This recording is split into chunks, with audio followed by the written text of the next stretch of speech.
Tanisha LaVerne and you're watching Chester View.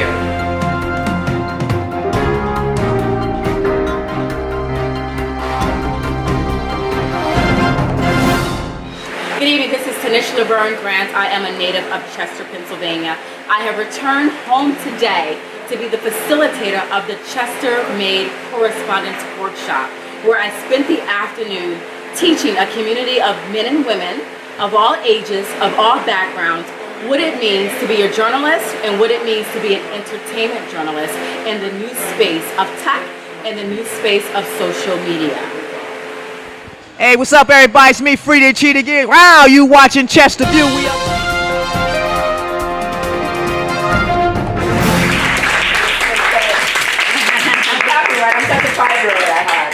Thank you so much, all of you, for coming out to support me this evening with this activation. It just warms my heart tremendously beyond measure. You know, what I am doing is not what I initially set out to do in terms of being a broadcast entrepreneur. I just initially thought, you know, as I was a woman approaching 40, who spent her 30s, the best part of her 30s, essentially, you know, trying to find herself and her voice and, you know, running around Manhattan, you know, being somewhat of a socialite in a sense, and, you know, even annoying some of my relatives who were just like, you're so super smart, get it together, what do you mean? So I'm like, okay, you know, and I've always known, I've always had this inner spirit that knew that I was going to do something really significant. But it was just a matter of when I was going to do it. But what wasn't going to happen is nobody was going to rush me. That's what you weren't going to do. And you weren't going to put me in a box. And you weren't going to tell me that I needed to work 9 to 5. And you weren't going to tell me or make me fearful that I'm not going to have any money saved or this, that, and the other. You know, so I've never been afraid to just step out on faith and walk out on my own terms. And, you know, I can remember, just a quick story, I was sitting outside of Red Rooster, which is like a second home to me. And there was a young woman who was about 25 years old, and I'm 39 at this point. And she walked in, and she just had this agency, like, it's my turn. And I just was like, you know what? I really got to get it together, because I'm not the 25-year-old young woman walking up in the place and shutting it down and just, you know, doing it as what I do. You know, so I'm like, I got to get it together. So what I felt really was like a crisis in my life. I was approaching 40, and I have felt like I have all these gifts and these talents and this education, and I need to pay the debt back to the ancestors. I need to pay the debt back to the women who were hanged and lynched and were thrown overboard, who didn't even have an opportunity to see their dreams come to fruition. So I decided that I would write an old friend of mine who worked in the industry and ask her if I can cover one of her red carpets as a favor. I did her a pitch. I didn't have any red carpet in my body of work. I hadn't even been in a newsroom in about 15 years at that point. I hadn't had a microphone in my hand in about 15 years as well. So I said, you know, and even though she was my friend, I pitched her like I didn't even know her. And the pitch went something like, good afternoon, Autumn. I hope this memo reaches you in the greatest of spirits today. My name is Tanisha LaVerne. I'm interested in joining this space in entertainment journalism as an entertainment correspondent. While I don't have any body of work existing in my canon at this time, I do have a degree in journalism from Cheyney University of Pennsylvania. I studied news under the tutelage of Renee off the top. I'm a former Miss Cheyney University of Pennsylvania. I'm a former Miss Black Pennsylvania, and I would just like the opportunity to have a spot. And she was just like, cool. So I hired a DP, a director of photography or videographer, and I said, listen, I don't have a whole lot of money. I pitched her for Urban Raw Film Festival, which is a 4-day film festival that happens in New York. It's now in its 21st year. And I've been attending Urban Raw Film Festival for 15 years in New York City. So, you know, I got a DP. He was just like, you know what? I see you're starting out. I'm going to shoot this for you for free. So for 4 days of Urban Raw Film Festival, I'm out there with my Zara outfits on, you know, with the director of photography, and I'm killing it. And it was as easy as water. It was as easy as water. And my goal was to pitch NBC, ABC, CBS, you know, Entertainment Tonight, Access Hollywood, and just be like, oh, here's my reel. I put some videos together. You know, what can I get a seat at the table? Can I come in as a guest correspondent? And I wasn't getting any real hits. And then when anytime someone wanted to see me, like I took a meeting with an executive from ABC, they were like, you're dope, you're great, you're amazing, but we're never going to pay you what you're worth. Because the game has changed tremendously. You may as well do this on your own. You'll fare better. You'll own all your content, and you'll be in complete control. And so that is where my journey began as a broadcast entrepreneur. It's not on purpose. It's easier for me to get a check. But when I think about the voice and what my voice lends to the culture, it's better that I am an independent. Because when I'm on a red carpet, I don't have to ask a vapid question to Lawrence Fishburne about his suit. You know, I can talk to Lawrence Fishburne about my dad made me watch Cornbread Earl and Me. You know, so the fact that my family has always been supportive. I mean, we always read. We were always doing like Q&As, you know what I mean? Like I was a nerd. For people who went to school with me, y'all know. It's like I was bookish, my homework was done on time, I couldn't go anywhere. But at the end of the day, I was always at home studying something, memorizing Marcus Garvey, going over Shakespeare. You know, my Uncle Don and my Aunt Connie would wrap up all of us kids and we would go see like Star Trek and the nerdiest stuff that you could think of. We were like, yes! You know, like we were hyped for it. You know, my sister and I would tell my dad, oh, you know, we want to go to the Martin Luther King Memorial. He'd be like, okay, get in the car. And we were in Atlanta in 16 hours at MLK. I mean, that's how it was in my family. And so I'm really fortunate about that. So Chester made Devin Walls, who stays on me about coming home and giving back, who's been relentless about me coming home and giving back. You know, it's like T. There's this partnership that I have with Widener University, Pew Arts, and the Pennsylvania Humanities Council. We want to bring you back in a formal setting. And that appealed to me because I don't like messy. You know, my personality type is very controlled. You know what I mean? Like, I need to be able to do the same thing all the time to know that I'm like, okay, this is what we're doing.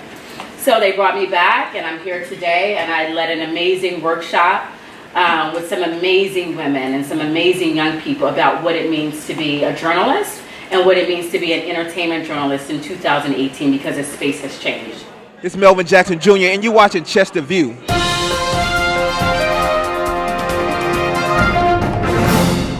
I always say to people, you have to live your truth. You have to live your philosophy.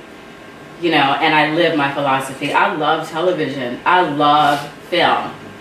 You know, I love it. I love fashion. I love glamour. But what I love about it is being able to intellectualize it and making it savvy and sophisticated and thought-provoking, packaging it so that it moves the culture, not that I don't want it to deplete the culture. So when I'm out there on the red carpet, you know, there are super intellectuals who kind of be like, oh, you just get dressed up and you just sashay around and you just sew in your face. No, I'm not. I am sashaying around, but again, I'm sashaying for women who were slaves who didn't even get to enjoy the simplicities of femininity. So you best believe when I'm at the Academy Awards with a dress that is, you know, made from somebody who went to school with me, I'm going to do a fool. Yes, I am. You know, I absolutely am going to do that, you know, because that's me being grateful and understanding that I don't have to be here, and understanding that although I come as one woman, you know, I stand and I represent thousands and thousands and thousands of spirits that came before me and those who are coming after me that may not get to do these things. So when I show up, I have to show up in a spirit of excellence. I have to show up for people who have invested in me, be it with the congratulations or $1 or here's $25 in your PayPal because I want you to have your nails done when you're holding your microphone. I don't do any of this alone. I am the result of collective work and responsibility. So when I get to a red carpet, the first thing that I have to do as a journalist, and this is what I was saying in the class earlier, for anything that you're doing, be it journalism, you know, if you're a carpenter, you know, if you're a school teacher and you want to moonlight doing consulting work, you have to establish your online footprint. And the way that you establish your online footprint is to have a website, right? That's a great start, or to have a LinkedIn page or a Wikipedia page. There's also something called smore.com, S-M-O-R-E, where you can build out which is called an electronic press kit or a media kit. That way when people Google you, because this is the day and age where you have to be who you say you are, right? So if you're like, oh, I'm a fashion designer and I showed my stuff here and there, or I'm an entertainment reporter, you know, then people are Googling you right away. And if there's no intel, if there's no electronic footprint, if there's no DNA of your body of work, you can forget it. Because in my line of work, when I pitch big PR firms, big ones, you know, this one little chick who wore glasses, who was straight up and down like 6 o'clock, who used to run from the kids that used to chase me in the Benner homes. My grandmother used to lock the door and be like, you're going to fight somebody today, you can't come back in. And, you know, running around the fairground, you know, the only time I would get smart is if I saw my Aunt Sharon or my cousin Leah or Sharon you know, in the background, like, oh, now I can get smart because my cousin Leah is right there and she will knock you all the way out. So now I can say my piece. But I had to learn how to establish, you know, my own sense and sensibilities and my own strength. And I always knew that while I was not a physical fighter, that wasn't my strength, but I'm very mentally strong. I'm very mentally strong. I may be packaged very small, but, you know, and my father and my uncle know, like, I will fight you. I will fight you right here. All day. I will ignore you. My first grade teacher, Miss Hart, wrote an essay or letter to my parents. Oh, you know, little Tanisha is pretending not to hear me. No, I don't hear you because you're not saying anything that is appeasing me right now. So I will tune you out. But getting back to getting to a red carpet, the first thing that I have to do is pitch. You know, so I have to pitching. I pitch every day. You know, every day I have to pitch a publicist. I either pitch a whole activation. There is a PR firm called 135th Street Agency. It's a black-owned agency owned by two beautiful young sisters who are in my age group. They started this agency years ago, and they are the ones who helped put me on my first red carpet. They are the ones who make sure I get interviews with Oprah Winfrey because they hold that contract. Two black women got the contract for OWN Network. So everything that comes on OWN is through Saptosa Foster and Shantae Bacon. And they're like, we're going to have Tanisha on our carpet. Why? Because she's on time. She's going to do a story. She's going to show up. She's going to be glammed all the way out. And she's going to deliver intellectually. You know, so that's one relationship that I cherish. I cherish all of them. That's why when, you know, some people from wherever parts of my life will call me like, oh, can you bring my little son or daughter to the red carpet? It just doesn't work like that. It's a job. I'm not like out there just for, yeah, it's work and it's very hard work. You know, so that's the first part of it. So, and in the meantime, while I'm pitching, you know, I'm also like waiting, like, is there going to be a space for me? Because a lot of times what we experience as entertainment journalists, especially if you are a black or brown entertainment journalist, is when you get to a red carpet, you're on what we call the Rosa Parks section of the carpet. So if the carpet starts, let's say, at the door, most of the black press is at the other end of the carpet, and we have to really fight for those sound bites. You know, but what happens is when you work to establish great relationships, you know, with the talent, with the actors, and a lot of them remember me when I was in LA 15 and 20 years ago working as an extra.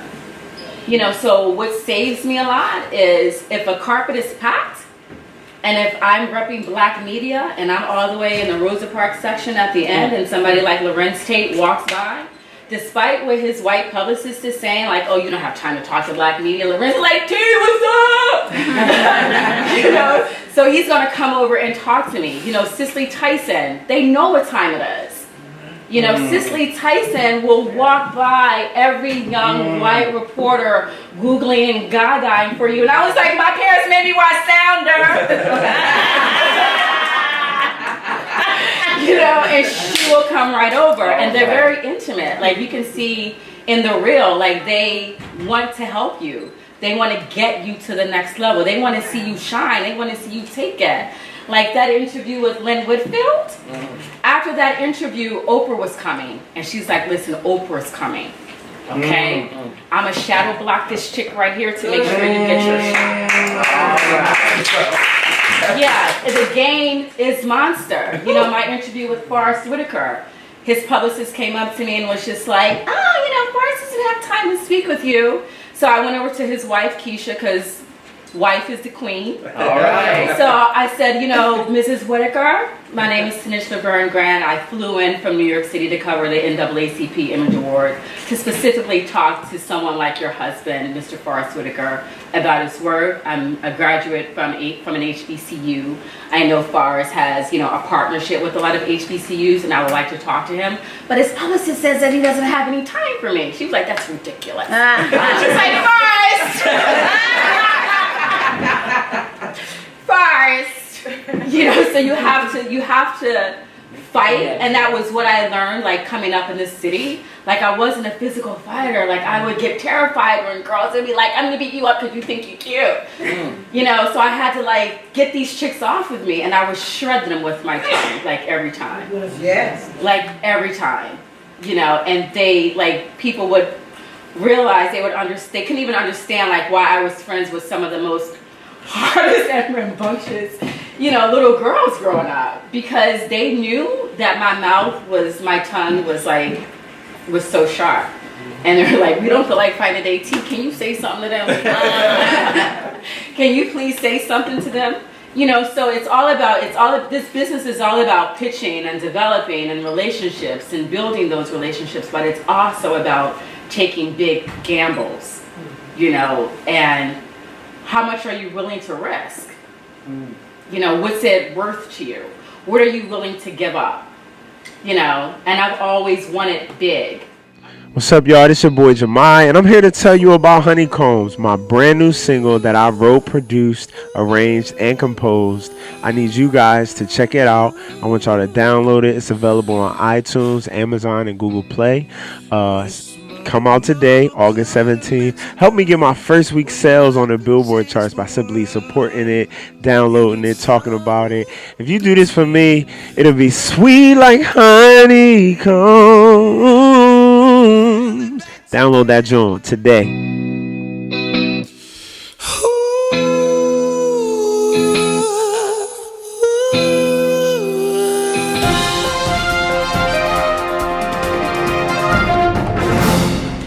My hair stopped me from doing so much. It ruled my life. I don't like anything to rule my life. I don't like anything to have that much control over me as to whether or not I'm going to go to an event, whether or not I'm going to be late for work. You know what I mean? It was too much. So I decided to go natural. That was the first thing. So I had a big, beautiful, you know, blowout, and my hair grows really long. If you know me from a kid, my hair grows huge, grows wild, straight up lion's mane. So I grew it out, and when I was having this like life crisis, being 39, turning 40, and I'm like, okay, this hair, we got to figure this out because I need my time back in my life. So I felt like I lost time. You know, because I was running the streets of New York City. I am not going to lie. Y'all, I party so hard. I got stories. My book is dropping in 2020. It's called Naked at the Feast, A Day in the Life of an Entertainment Correspondent. Y'all, I got stories. I'm like, Jay-Z, is this your house? Like, me and my girlfriends have stories, you know, and I live my life, you know, and I don't regret anything.